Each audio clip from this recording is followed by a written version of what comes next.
বন্ধুরা, আজকে আমাদের মুসুর ডালের বড়া হচ্ছে। এই যে মুসুর ডালটাকে ফার্স্টে মিক্সিতে বেটে নিয়েছি, তারপর এর মধ্যে নুন, হলুদ, কাঁচা লঙ্কা আর হচ্ছে পেঁয়াজ কুচি দিয়ে মা ভালো করে মেখে নিচ্ছে।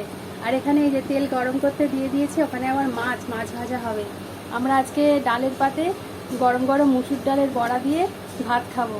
গন্ধলেবু দিয়ে, ডাল দিয়ে, ভাত দিয়ে মাখবো। আর হচ্ছে এই যে মুসুর ডালের বড়া, এই যে মুসুর ডালের বড়া এখন আমাদের হচ্ছে।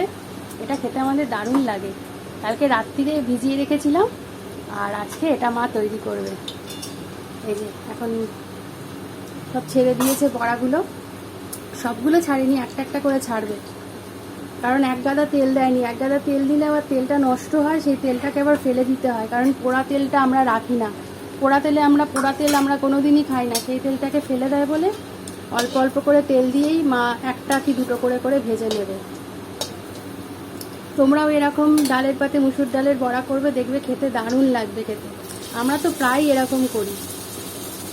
আর আমিষ বলে মুসুর ডালের বড়া হচ্ছে, কিন্তু নিরামিষে কিন্তু আমাদের মুসুর ডালের বড়া হয় না। তখন আমাদের মটর ডাল ভিজিয়ে বড়াটা করা হয়, পেঁয়াজ রসুন ছাড়া, কাঁচা লঙ্কা, নুন, হলুদ দিয়ে।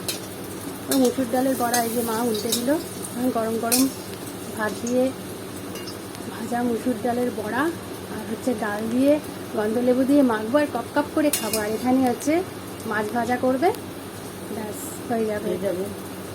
ও এখানে আবার মাছ ভেজেও রেখেছে 2 পিস, আবার ওখানে কিছু মাছ ভাজাও বাকি আছে।